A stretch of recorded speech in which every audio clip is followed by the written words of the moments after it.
why the Francis Fashion and Shoe Locker should people care about mental health? Why is that even important? People have all sorts of things to worry about. Crime is on the increase according to the papers. People have all kinds of worries and stress. Why should people care about mental health? Well, you see, the thing about it is mental health impacts your holistic functioning.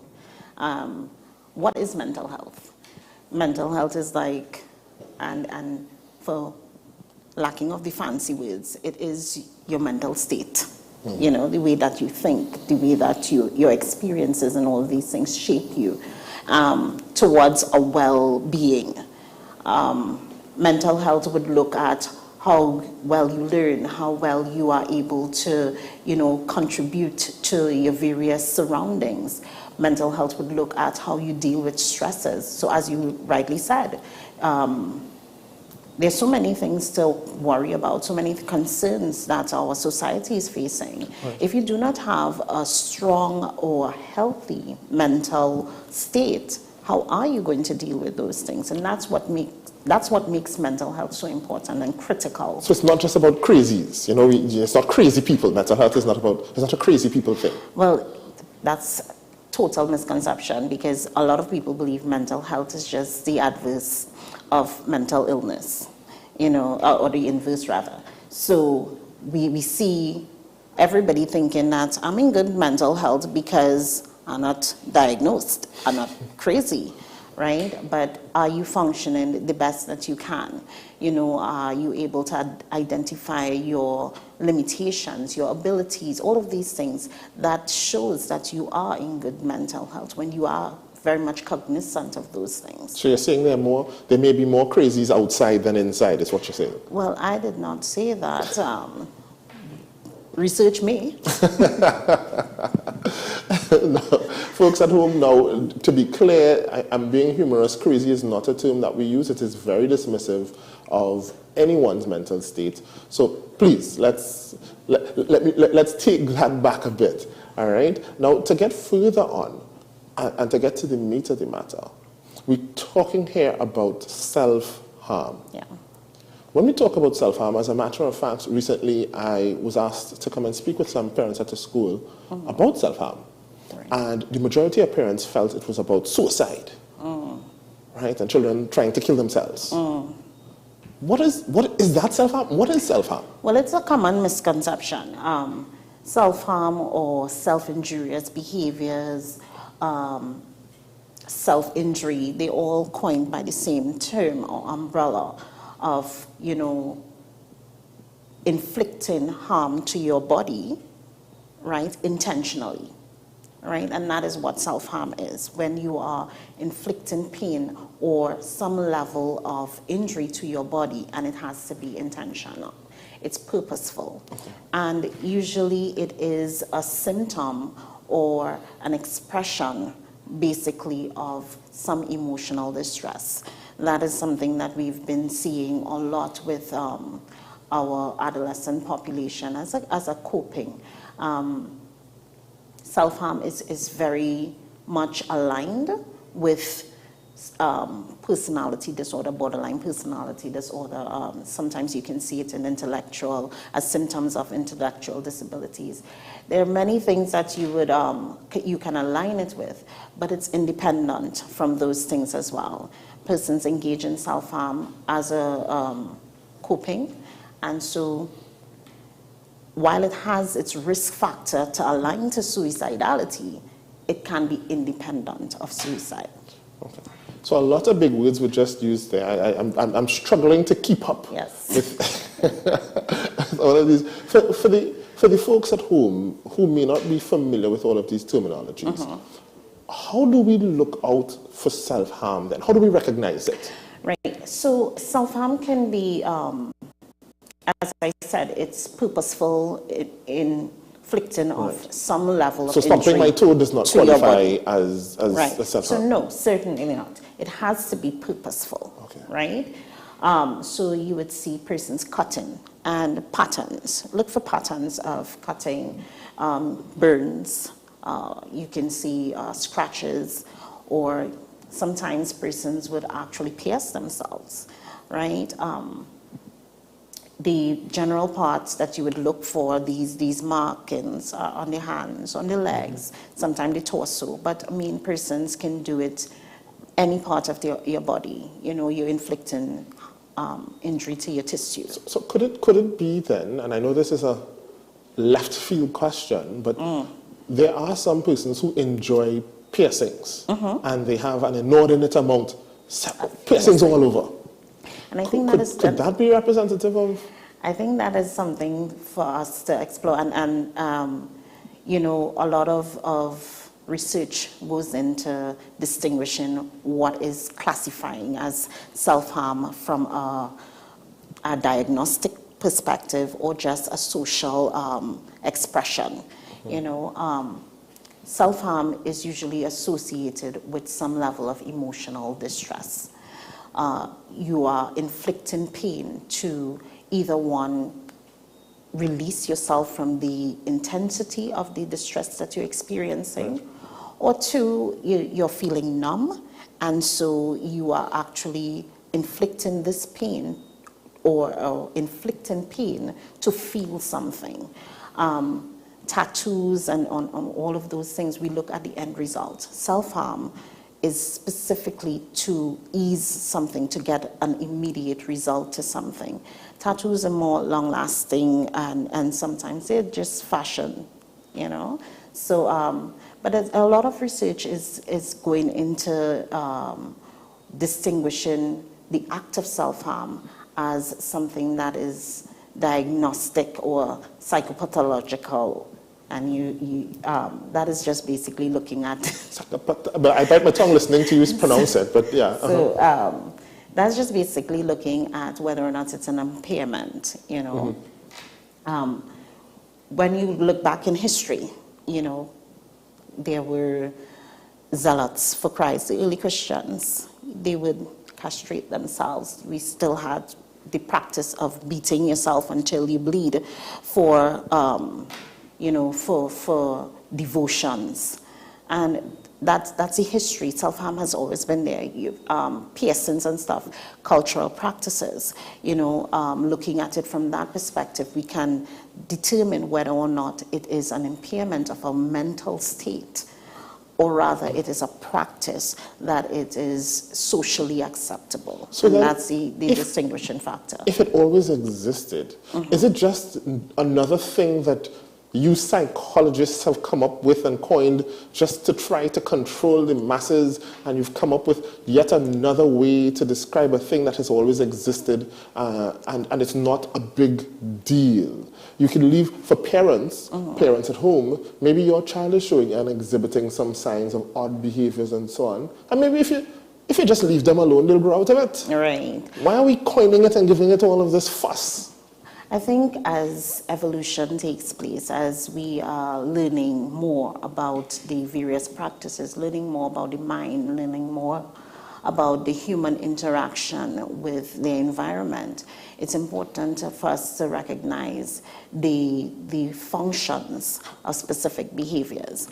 And when we see persons cutting and you know, inflicting pain on their bodies to release themselves from a specific distress, we know that there are other ways to do it. And so that's why it's important now, because evolution, as we've studied and grown in the field of psychology, and we understand the workings of the mind a little better. I'm not saying that we've you know, plateaued and reached the pinnacle, but we're understanding more of the brain and behavior. And so we understand that there are more acceptable ways to do things that does not cause further harm to yourself. And I think that is why it's important. That's why it's so much of a serious nature right now. Okay. Now, having said that, I know we're running low on time, but how do parents address this? I understand that you all are having a workshop to address self-harm. Let's first start with, what can parents expect? To address this issue, is it something that is Googleable? Can they just go and, you know, I mean, why have a whole workshop if we could just Google it? And the World Wide Web has a lot of information. Right. It is about being able to use the information that is accessible to you. Parents, it's critical for you to be able to understand the various and unique factors that are related to self-harming. There's a lot of information out there, but we want you to be well versed in taking care of your child. And, you know, it's not just another workshop. It's something to help you, something to guide you. And it's one-on-one. You get the practitioners in there to actually, you know, model and help you to practice ways to support your child. And I think that is why it's important to join us on May 6th. That's what we ask. Yeah, tell us. So give us a little bit more information. Tell us how do we when is the workshop? How do we get more information on it? Yeah. Where is it located? That sort of stuff. Right. So the workshop is May 6th. It's an all-day workshop. We're starting at 9, and we should be finished by 3. It would be at the UE, Medsci Amphitheater. Registration, persons can get access to our registration forms on all of the Sule Joseph and Associates social media pages and accounts. So just go on to the link. It takes you to our registration form, and you're in. All right. Now, what will you want persons to leave with? If you were to leave here one single bit of information for the parent who is maybe confused, they're not sure if their child is self-harming, they don't know if their child is, how do they approach the child? How do they gain that information? How do they gauge if they need to get more information to attend a workshop like this? Yeah, I think it is a unique situation for most parents, because a lot of the times we internalize and start to look at it from what did I do wrong, and then there's a form of anger and whatever. I think the greatest help that any parent can give is to be more informed, and that is why it's important to come to the workshop on May 6th. When a parent has to support a child who is experiencing emotional distress, there are several factors that can be triggering that, and it can be things within the home as well. So we want the parent to know how to, you know, I think it's a sensitive topic to address with your child. It is. And so how do you do so? Everybody believes that it's so natural to communicate. We just talk, right? But every single thing that we say has an impact. And so at the workshop, we will be training parents how to engage your child when you recognize that I'm seeing signs of cutting, I'm seeing signs of burning, how to engage those children. Now, I would have received a call, actually, someone would have reached out to me on behalf of a parent, and the parent seemed to be in denial that the child might actually be self-harming. Not only that, this person became aware of it because the child reached out to them. And so by speaking with me, I tried to get the person to say, here's what, get the child to reach out to the parent and ask for assistance. Well, this week I found out that the child did reach out for the parents for assistance, and the parent shrugged it off. Yeah. And so one of the things I was saying to the person who did reach out was, while self-harm intent is not to end one's life, in frustration of not receiving the assistance and the help, self-harm can go extreme. So you can cut deeper. You can do things that might be a little bit more, you know, you can get a little more advanced or get heavier into whatever it is that you're using to self-inflict. And that in turn can inadvertently lead to death. To death, yes. And it's a common misconception, and I think that we have to debunk it, in the sense that persons who are self-harming just looking for attention. And so we just dismiss it, cultural, right? Yes, children looking for we attention. just dismiss it. Or, you know, they're rebelling. You're doing something to rebel. Every time a child, and that's why it's so important to understand that self-harm often notifies you or alerts you to some emotional distress. right? Whether that child is able to cope with the distress is what we as the supporters have to be able to determine.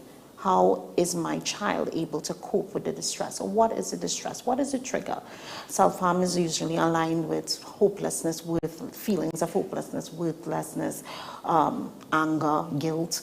You know, is my child able to cope with it? And if not, can I get help for that child to cope with? Coping skills can be positive as well as negative.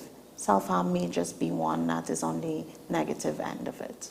But not my child. I mean, my child is an A child. My child is an A student, does very well at school, is on the school sports team. They're doing very well on the school sports team. They are very active in church. So my child is not likely to experience that type of behavior. Yeah, and a lot of parents feel that way, you know.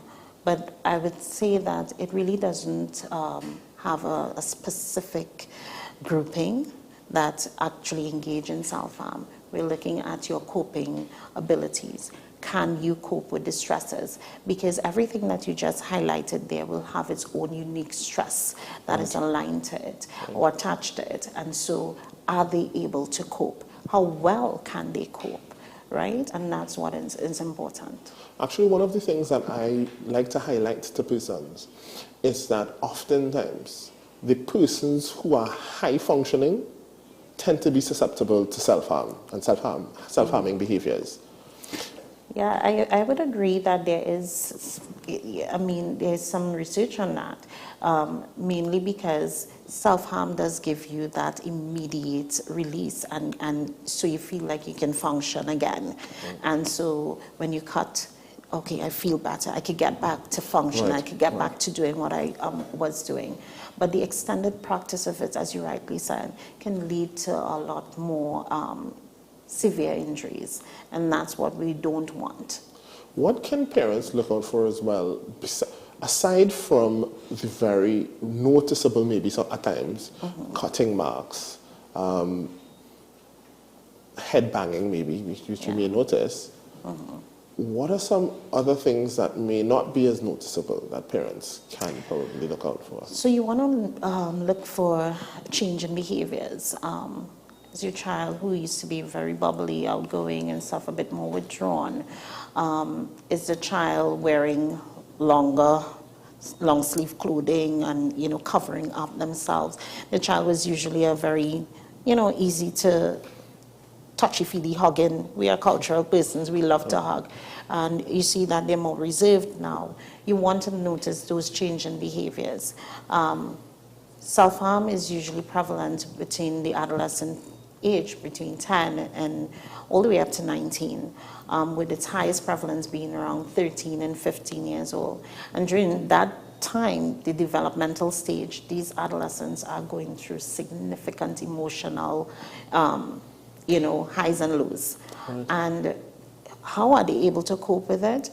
They may try different methods to cope, right? As a parent, you want to be very vigilant and look for changes in behavior.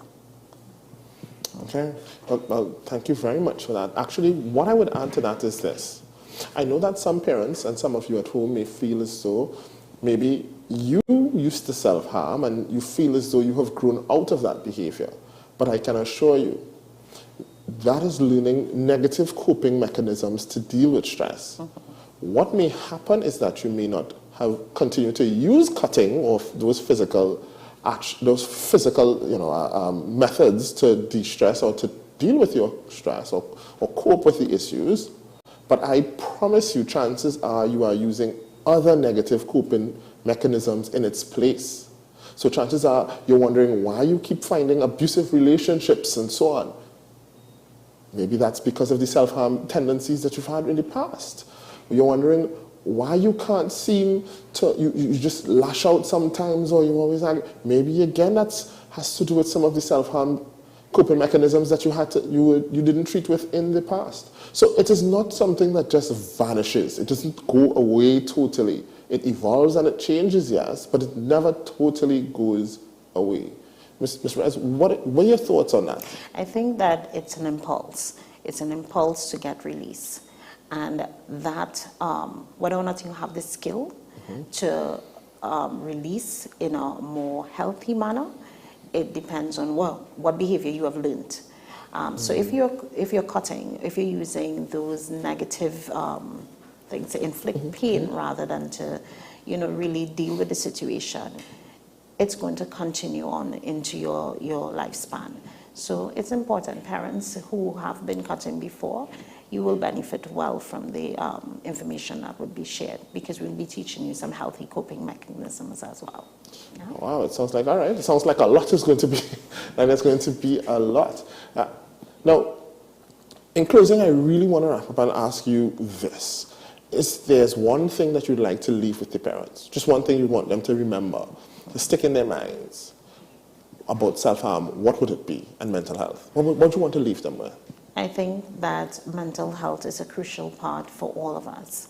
It impacts our physical well-being. If we are not in a good frame of mind, in a good mental state, it will impact how our body feels, how we do things, how we function in a day-to-day. Also, as it relates to self-harm, it is a growing risk for our teenagers and the one thing that I would like to impress is to be more aware of what is needed to support my child. Because a lot of us are not in the know. We are not, we have information around us, but we don't know how to use the information. So I would encourage parents to be more aware of how I can help. Okay, all right. Now I can't help but think, in closing, when you talked about needing that immediate gratification and so on, I also thought about persons utilizing sex for immediate gratification and coping and dealing with stress. And because my mind is as strange as it is, it automatically went even further now to wonder, what about these people who like whips and chains? Is that something that can evoke from? That could be aligned to self-harm. I think it's a far stretch. But certainly we do recognize that the human brain is phenomenal in its working, and it can create varying things that bring enjoyment to us. Whether or not it is healthy for your functioning determines whether or not you should be using it. A lot of our practices, once it can create harm for you, I think that that's where the line should be. Yeah. Once it causes harm and hampers your functioning. Right. That's right. All right. So thank you very much for joining us today, Ms. Bmobile. I know that your workshop will be a success and a hit. I hope persons attend en masse. Again, just before closing, how could they get the information and when is it again? So it's on May 6th at the UE MedSci Amphitheater. That's behind...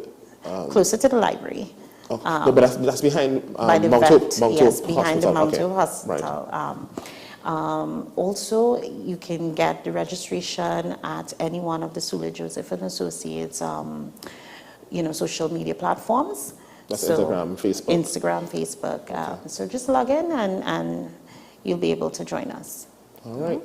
Excellent. Thank you very much for being with us. And those of you at home who are paying attention, please, I hope to see some of you all at the workshop, and for those of you who aren't, let's pay more attention to mental health. Mental health matters. Self-harm is a serious thing. Let's pay more attention to it. Let's focus on our youth. Let's help save youth. And until next week, please God, same time, same place, right here on WESN, stay psyched.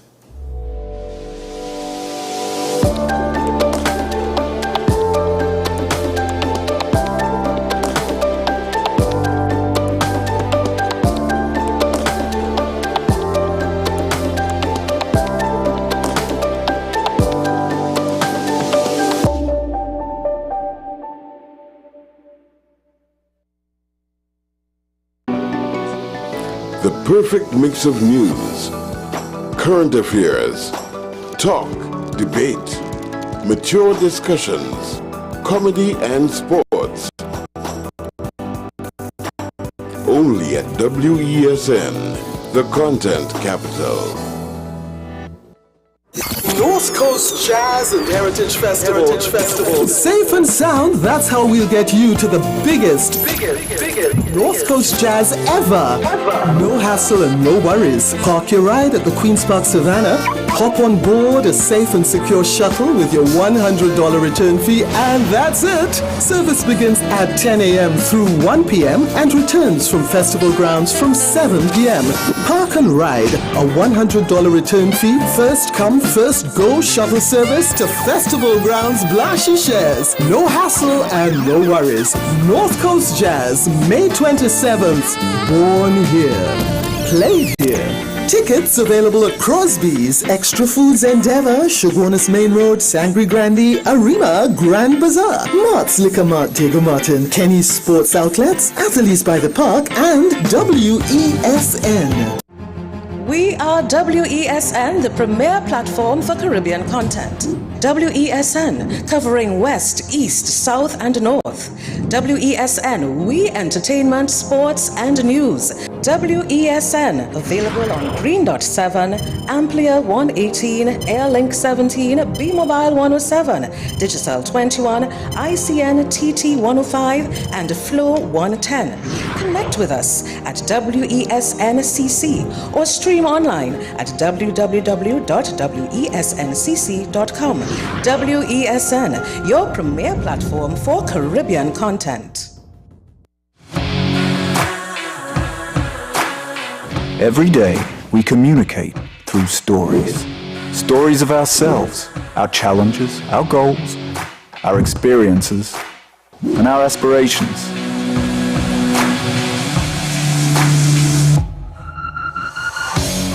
Storytelling is an art that we have mastered. WESN Film Studios comprises a collaborative team of experts with extensive industry experience locally, regionally, and internationally.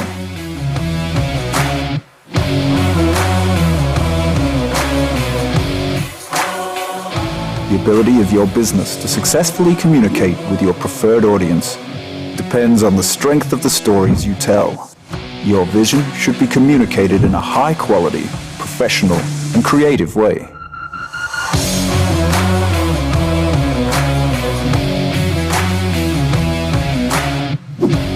From concept to post-production, advertising to film, multi-camera productions, live events, streaming, and virtual conferencing, we are WESN Film Studio. Let your own unique voice be heard and your vision realized. Call us today at 628-5835 for your next production.